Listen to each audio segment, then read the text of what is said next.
Dans cette vidéo, je vais vous présenter pour la première fois sur cette chaîne un jeu de hasard, un jeu de dés. Il s'appelle le Quinquenove. Quinque pour 5 et Nove pour 9. Donc on aurait pu l'appeler 5 ou 9. Donc c'est Quinquenove. Alors, pourquoi je parle d'un jeu de dés de hasard? Je parle surtout parce qu'il n'a que 2 dés et que le trick-track utilise aussi 2 dés. Et comme je vais faire une petite série de vidéos sur les probabilités au trick-track, je trouve qu'il est intéressant de voir ce que ça donne au jeu de dés, puisque ça va être, on va retrouver des choses similaires bien entendu. Et je vais vous présenter la règle du jeu. Et ensuite, on comprendra pourquoi, pourquoi on a choisi le 5 et le 9. Voilà, d'une part. Et aussi pourquoi on a choisi, vous allez voir, d'autres coups dans ce jeu. D'autres résultats de dés. Mais avant de vous parler du jeu, je vais vous parler un petit peu de quand il date. Donc je vais vous parler un petit peu, alors ça va être pour ce que j'ai trouvé. Bon, donc on va prendre depuis le début. Donc moi excusez-moi, mais voilà, c'est en 1660. Donc c'est César Houdin dans son Trésor des langues espagnoles et françaises cite le jeu 1660. Vous voyez. Ensuite vous avez 1678. Alors là c'est un écrit de Leibniz, donc philosophe, mathématicien et beaucoup d'autres choses d'ailleurs, qui écrivait sur le jeu de Quinquenove. Et donc il a fait des calculs de probabilité, et puis il a montré que c'est un jeu qui n'était pas forcément très favorable aux banquiers. Mais aussi il fait quelques erreurs dans sa manière de raisonner. 1678. En 1680, c'est le dictionnaire français de Richelet qui le cite. Voilà. En 1682, un livre sur la bassette, donc c'est ce qui s'intitule Le désordre de la bassette. Les désordres de la bassette, pourquoi? Parce que la bassette est un jeu de cartes qui est un jeu de hasard et qui est très rapide à jouer et qui entraînait vraiment des catastrophes, on va dire, dans la société. À tel point qu'il a été interdit plusieurs fois. Mais là, ils ont changé les noms, etc. Il est devenu le pharaon, qui a été interdit lui aussi, mais qui a continué à être joué tout de même. Et donc c'était ça s'appelle les désordres de la bassette, mais dedans est cité aussi le Quinquenove, comme jeu dangereux. Là j'en ai à 1682. En 1694, c'est la première édition du dictionnaire de l'Académie française qui le cite, et il le définit comme un jeu de dés qui se joue à deux avec et que c'est 5 et 9 qui lui ont donné son nom. Voilà, c'est simple. Mais le plus important, c'est 1708. C'est donc Raymond de Montmort, R-E accent aigu, Raymond de Montmort, mathématicien, qui avait fait ce fameux essai d'analyse sur les jeux de hasard. Alors on retrouve pas mal de jeux, hein, même le jeu de l'ombre par exemple, hein, des jeux de dés, de trick-track, pas mal de choses où il pose des problèmes et en fait il fait surtout une étude de probabilité. Et je crois qu'il parle de la bassette aussi, du pharaon, tout ça. Et donc il parle du Quinquenove. Voilà.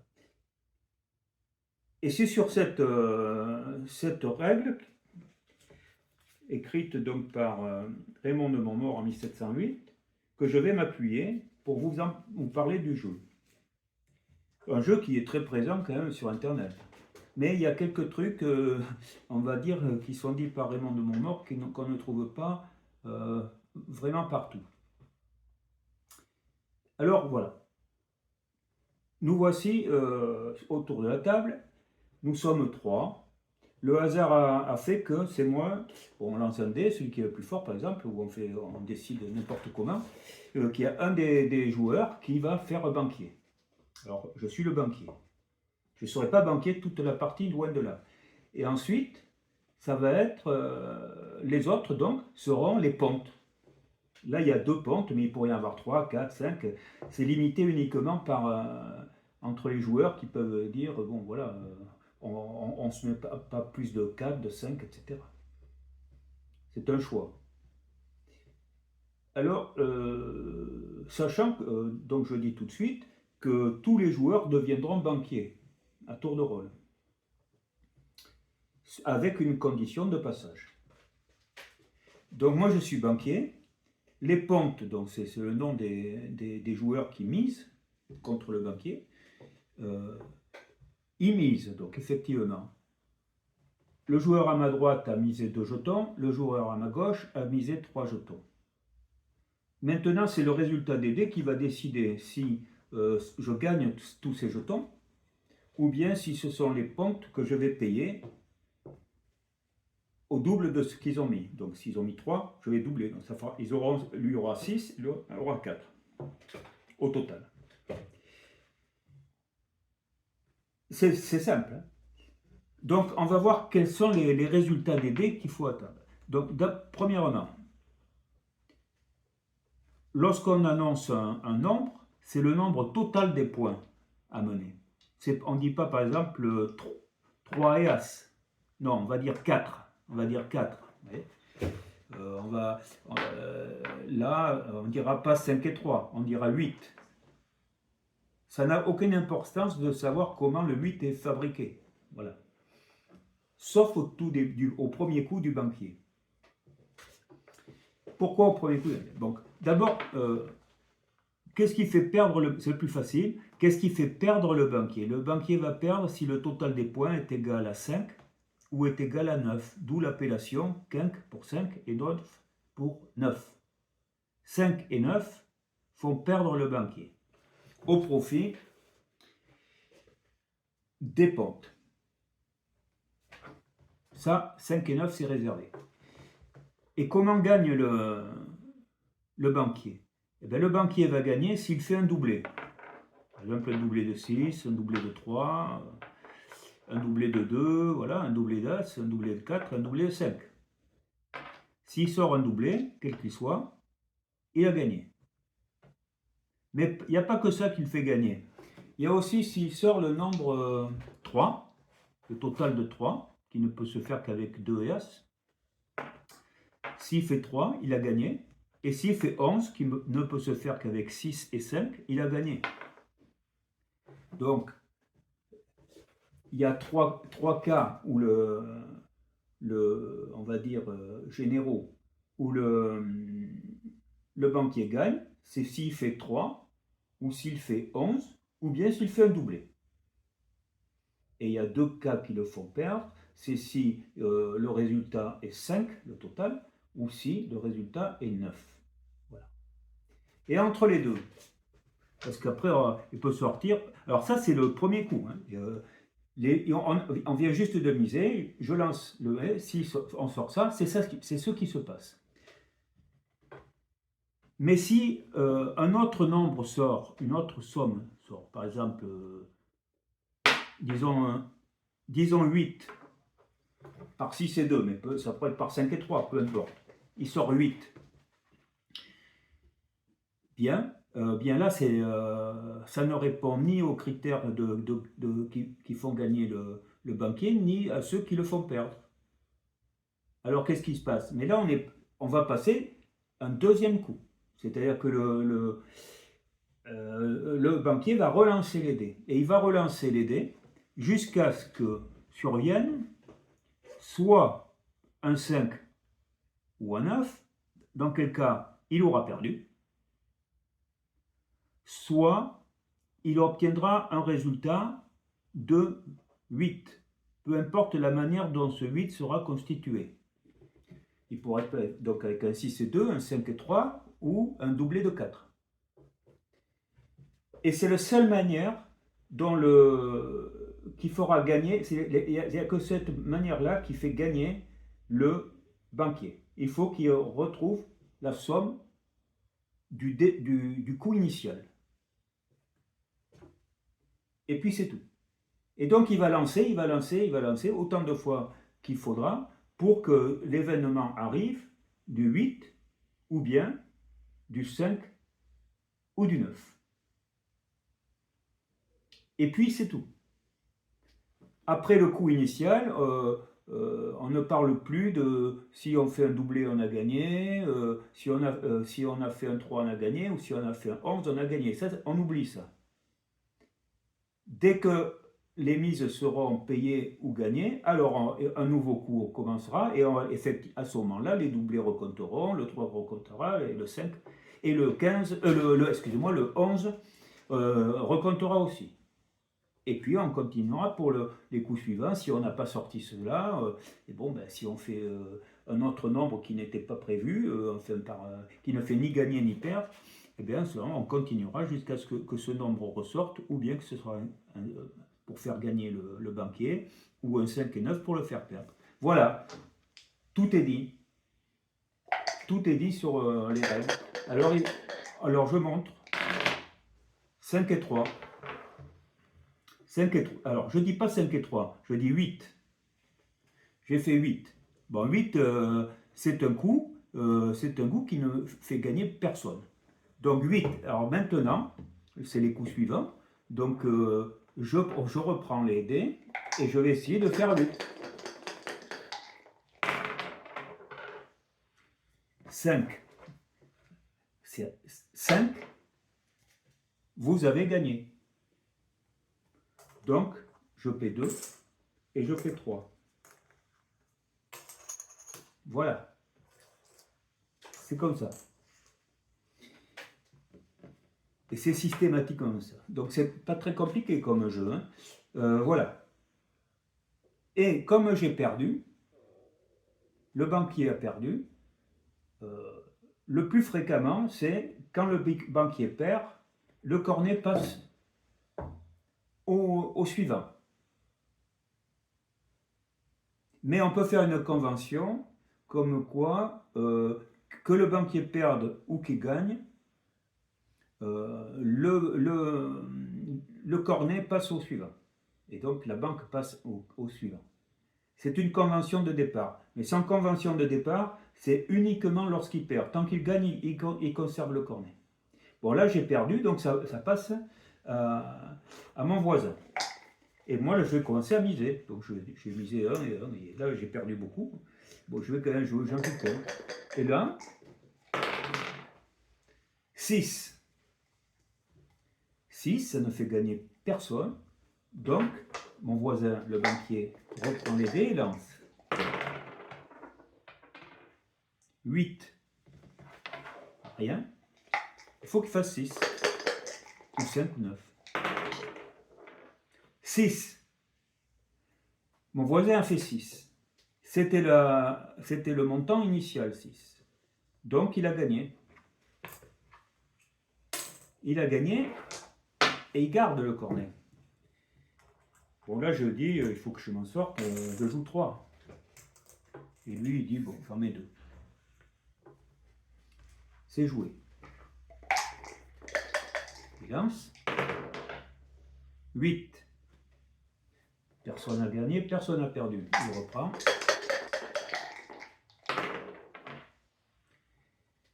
Alors, ça, c'est pas le coup initial, c'est un coup qui a suivi.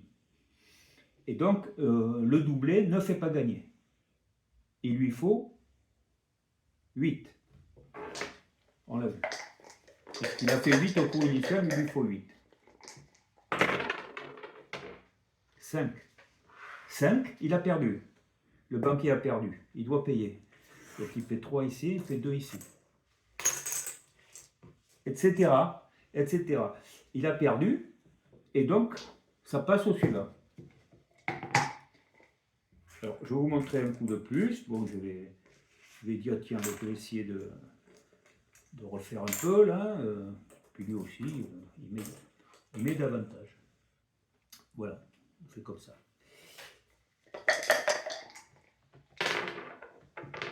8.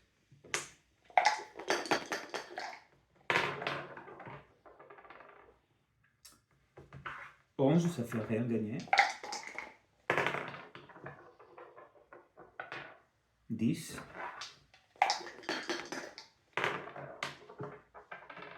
10.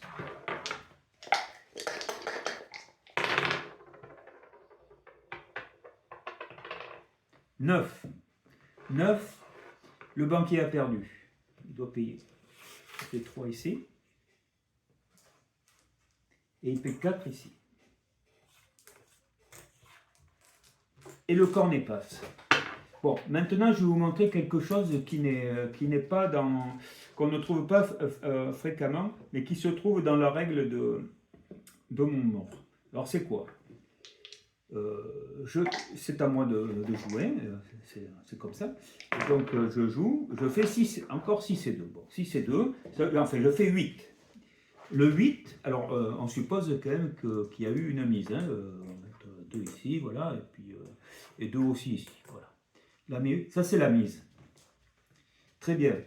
Là, j'ai joué, c'est le coup initial. Je n'ai pas gagné, je n'ai pas perdu. À ce moment-là, j'ai dit, à ce moment-là, je reprends les dés, je relance. Mais avant cela, ce qu'il faut savoir, c'est que les pontes ont le droit de miser à nouveau. Ça s'appelle faire une masse. Alors, pas tous, hein. Alors, et en plus, le banquier n'est pas obligé d'accepter. Alors, admettons qu'il fasse une masse et il dit, tiens, parce que là, il se dit, bon, j'ai quand même plus de chances de gagner, il fait son calcul, bon, on verra ça après. Et il dit, bon, je vais jouer 3. Alors, il ne la met pas dessus, il la met dessous. Il la met dessous. Donc ça, c'est la mise, et ça, c'est la masse. L'autre dit non, c'est bon. Il met une masse de 3. Alors, si la masse était égale à 2, ils appelaient ça une masse au jeu. C'est simplement une appellation. La masse au jeu, c'est la même chose. Et s'il en mettait plus que 2, c'était la masse au dé. Bon, c'est une appellation, donc appelons-le masse tout simplement. Et pour que cette masse soit acceptée par le banquier, il faut que le banquier dise top à la masse. Vous voyez, comme quand on accepte un contrat, un marché, on tapait dans la main, top 1. Voilà. Donc là, il disait top à la masse. Et ça voulait dire qu'il accepte. Autrement, il reprenait sa masse et jouait qu'avec la mise. Donc là, je dis top à la masse. Alors, que va-t-il se passer? Il y a eu 8. Ces 8 concernent uniquement la mise, mais pas la masse, parce que la masse est un nouveau jeu. Donc la masse, elle, va être concernée comme un coup initial. C'est-à-dire que si j'amène 8, peu importe, maintenant, je vais gagner. Je vais prendre ça et je vais prendre cette mise. Et ça, c'est un autre coup. Par contre, si j'amène un doublé ou bien un 11 ou 3, je vais gagner la masse, parce que la masse est initiale. Voilà. Donc on ne peut pas la considérer comme la mise. La mise en est à son deuxième coup, alors que là, elle a un cas au premier. Donc elle est traitée comme le premier. Si je ne fais pas, et si je fais 5 et 9, je ramasse tout, mais tout. La masse et la mise. 5 et 9 fait tout gagner. 8 me fait gagner les mises. Des doublés, le 3 ou le 11 me fait gagner la masse. Mais si maintenant je lance et que je ne fais rien, ni 8, ni doublé, ni 5, ni 9, ni 3, ni 11, que va-t-il se passer? Alors, je suis toujours à 8, et admettons, je vais faire 7. 7 fait gagner personne à nouveau. Alors ces 7 seront en rapport avec la masse, mais pas... Donc lui c'est 8 et qui me fera gagner, et lui c'est 7. Voilà. Donc je lance. C'est un deuxième jeu dans le jeu, sauf que le 5 et 9 fait tout perdre par contre.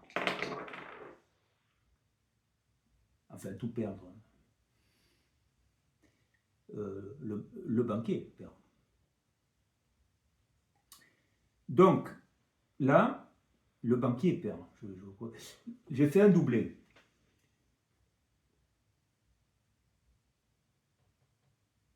Il vient de faire la masse, il vient juste de la mettre, le doublé l'a fait perdre. Donc il a perdu. Oui, il a perdu. Je continue. Parce que pour les autres, c'était 8. Hein. Et je fais un doublé. 6, je dis 6 là, parce que c'est tout. Et il n'y a rien qui se passe.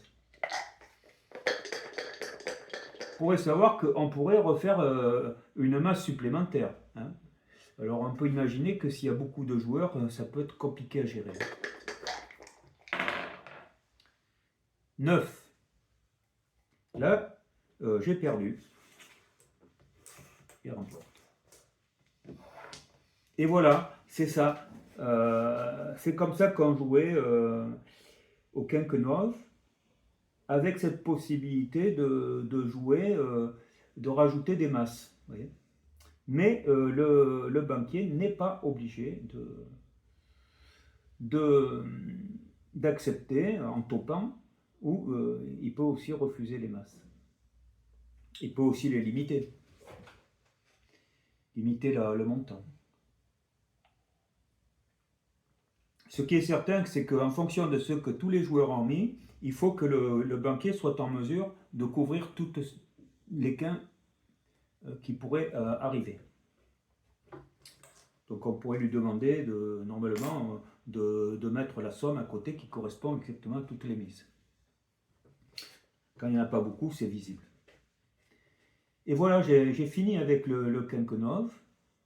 Mais maintenant, nous allons parler des probabilités au Quinquenove. Alors pour cela,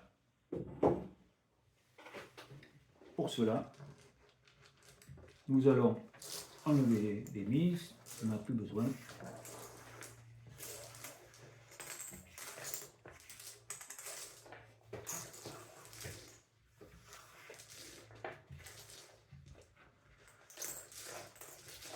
Voilà.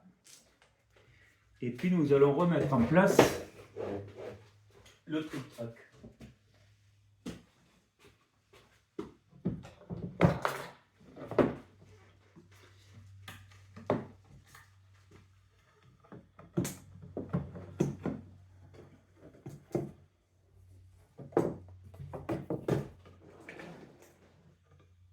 Voilà.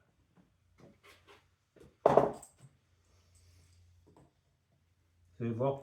Alors ça, j'avais mis ça pour montrer qu'on continue avec le trick-track, malgré que ce soit le Quinquenove.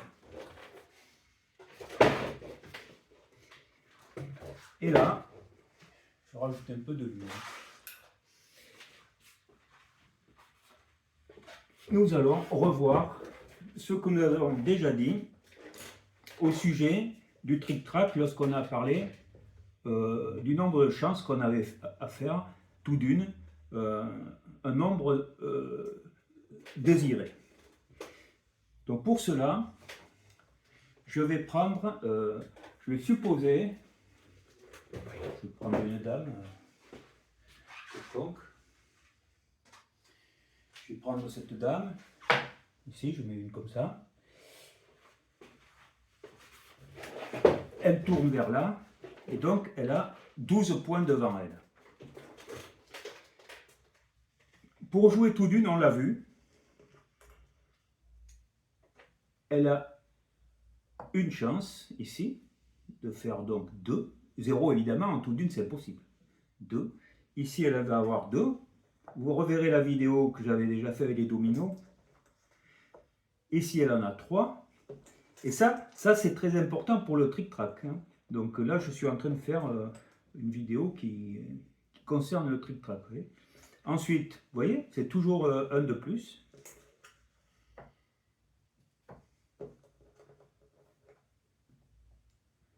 Un, 2, 3, 4, 5, c'est facile à se rappeler. Et le 7, puisque là on arrive à 7, eh bien le 7. Pourquoi il arrive très souvent? Pour ça que le 7 est quelque chose à privilégier au trick-track. Eh bien il arrive 6 fois. La pyramide. Et ensuite, le 8, il commence à perdre de nombre de chances. Il est au même stade que le 5. Et puis ensuite, eh bien, on continue en diminuant. 4. Et puis 3. D'accord. Et puis 2. Et puis 1. Tout ça, c'est rien. Eh bien, qu'est-ce qu'on peut dire? Ben, que si on compte combien ici il y a de jetons, on doit trouver 36. Il y a 36 possibilités avec 2 dés. Eh bien, je dois trouver 36. Bon. Je vous laisse compter. Mais ils y sont. Il y a 36 jetons. Bien. Et donc, ici, une chance sur 36, 2 chances sur 36, 3 chances, etc. Ici, c'est le maximum. Revenons-en donc c'est pour que cette dame, donc si je veux en jouant tout d'une, voilà, je peux arriver ici au 2. Je ne compte pas les coups directs, il faut que ce soit le total des 2 dés, hein, tout ça. C'est très important en trick-track, ça, attention, surtout à partir du 7. Et alors voyons, on a parlé du Kenkenov. Alors pourquoi c'était le Kenkenov? Où est le 5? 1, 2, 3, 4, 5. Kenkenov. Et où est le 9? Eh bien le 9, il est... J'ai mis 5 parce que, mais normalement, c'est, on va dire, par exemple, 4 et As. Voyez. Donc, 5 ici, on va dire 5 est ici, et 9 est ici. C'est symétrique par rapport au 7. Ce n'est pas directement lié, mais c'est ici. Autrement dit, les pontes ont 4 chances sur 36 de faire un 5, et ils ont aussi 4 chances sur 36 de faire un 9. Au total, ils ont donc 8 chances sur 36. Ils ont 8 chances sur 36 d'emporter, de gagner. Et le banquier de perdre. Alors, qu'est-ce qu'on va dire? On va mettre des couleurs, ici, ici, c'est-à-dire pour tous. Aussi, voilà. S'il fait ici, toutes ces chances-là,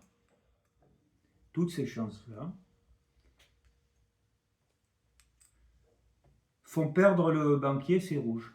C'est le banquier. Voilà.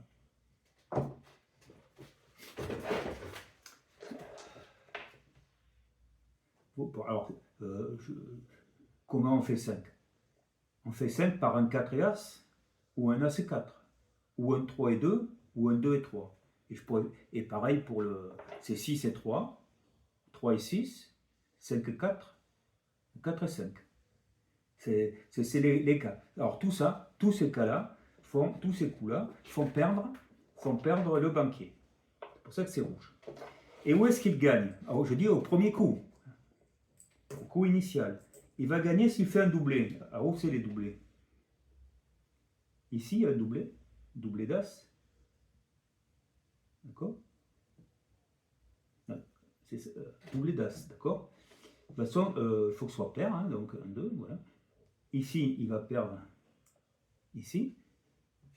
Doublé de 2, doublé de 3, doublé ici de 4, doublé de 5 et doublé de 6. D'accord? Alors pourquoi j'en ai mis qu'un? Parce qu'un doublé ne peut arriver que d'une seule manière. Donc un doublé d'As, d'ailleurs, vous voyez, et un doublé de 6 sont là.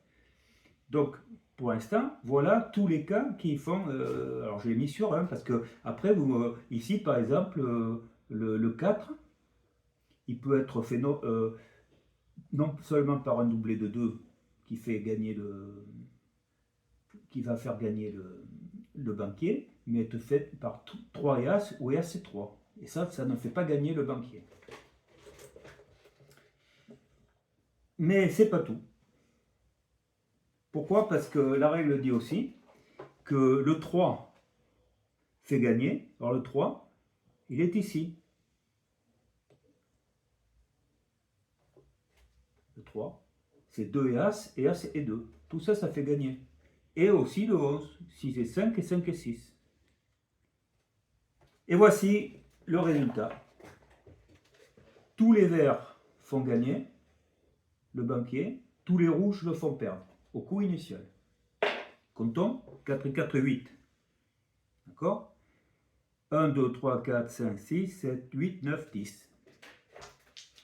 10. Le banquier a 10 coups pour lui,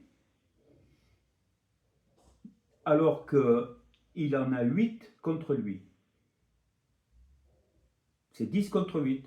Donc il est avantagé. Il est avantagé. Quant à tout ce qui est blanc, si tout ce qui est blanc sort, hein, donc ça va être 3 hors doublé, vous voyez, c'est je veux dire 1, 2, 3, plutôt 4 hors doublé, 6 hors doublé, 7, 8 hors doublé et 10 hors doublé. Si tout ça, ça sort, à ce moment-là, il faudra que le banquier relance. Il relancera. Donc on a vu pour l'instant, dès le départ, il a quand même 10 chances pour lui et 8 contre lui. C'est intéressant. Mais combien il y en a qui sont neutres, on va dire? 1, 2, 3, 4, 5, 6, 7, 8, 9, 10, 11, 12, 13, 14, 15, 16, 17 et 18. Il y en a 18. 18 qui sont neutres. 18 qui sont neutres, et on retrouve bien qu'il y avait 18 cas ici qui sont soit gagnants, soit perdants. Donc il y a une chance sur deux que le coup ne soit ni gagnant ni perdant. Si vous suivez, voilà. Vous voyez, là on ne fait même pas de mathématiques, c'est visuel. Vous voyez. Et vous voyez que ce jeu n'est pas quelque chose de... c'est construit, hein, c'est construit. Alors, très bien. Donc une chance sur deux de ne ni gagner ni perdre. Très bien. 10 chances de gagner, 8 chances de perdre. Très bien. Voilà, ça c'est le coup initial. Dès que j'ai pris mon cornet et je lance, c'est comme ça. Si je suis tombé sur un blanc, on va dire, qu'est-ce qui se passe-t-il? Alors ça change. Alors ça change. Ça change. Les verts,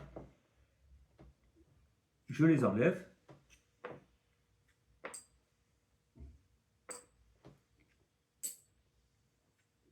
Parce qu'ils ne sont plus concernés pour faire gagner le banquier. Par contre, les rouges font toujours perdre. Nous y sommes. Et au deuxième coup, puisqu'il va falloir qu'il relance, puisqu'il est tombé sur un blanc. Que va-t-il se passer? Eh bien, tout va dépendre du résultat des dés. Il a fait 7. 7, c'est ici. Alors, qu'est-ce qui fait gagner maintenant le banquier? Ce qui va faire gagner le banquier, je le mets en bleu, parce que vert, ça aurait été pour le coup initial. Les voilà. Tout ce qui est 7 va faire gagner le banquier. À part, ça, c'était donc le coup initial. Il a fait 7. C'est ce fameux coup blanc, on va dire. Et au deuxième, maintenant, s'il lance et qu'il fait 7, peu importe la manière dont il fait 7, puisqu'il y a 1, 2, 3, 4, 5, 6, il y a 6 possibilités, 6 chances de faire 7, puisque c'est le mieux pour lui. Là, c'est le mieux pour le banquier. Le plus qu'il peut faire, c'est ça. S'il arrive à faire un 7, il va gagner, parce qu'il aura égalisé sur son coup initial. Et c'est tout ce qui peut le faire gagner, c'est tout. Par contre, s'il sort un 5 ou un 9, il aura toujours perdu. Et s'il sort sur un blanc, il va relancer. Alors là, il lance par exemple, et il fait 5. Alors là, s'il fait 5, il a perdu. Bon, alors on suppose qu'il n'a pas fait 5. Alors on continue, on va voir. Et là, il fait 6. Il fait un doublé, oui. Mais là, on s'en fiche. Parce que nous, ce qui nous intéresse, c'est le 7. Donc il a fait 6. 6, c'est rien du tout. Donc il continue à lancer. Il continue à lancer. Là, il fait 3. Ben, 3, c'est rien, c'est un blanc, oui. Etc. Là, il fait 9, il a perdu. 9, il a perdu. Mais s'il tombait sur un 7, on va le faire 4 et 3 par exemple, alors il aurait gagné la mise. Vous voyez? C'est comme ça que le coup va s'arrêter. Et c'est comme ça que le coup s'arrête. Bon, alors, si je parlais des masses, eh ben, on repartirait au début, etc. Bon, voilà. On peut les oublier, les masses, hein, si vous voulez. Parce que le banquier n'a pas... Il peut les accepter, les masses, mais c'est pas très, très avantageux, quand même. Enfin, bon, si vous voulez mettre les masses, vous jouez avec. Sachant que c'est un peu difficile à gérer si la masse n'est pas, on va dire, gagnée par le banquier, qu'on tombe encore sur un résultat neutre pour la masse, alors on va se retrouver à 2 fois cette situation, un pour la mise et alors peut-être avec le 7, vous voyez, mais peut-être que pour la masse, ça sera celui-là. Ouais. Mais toi, ça c'est la mise et ça c'est la masse.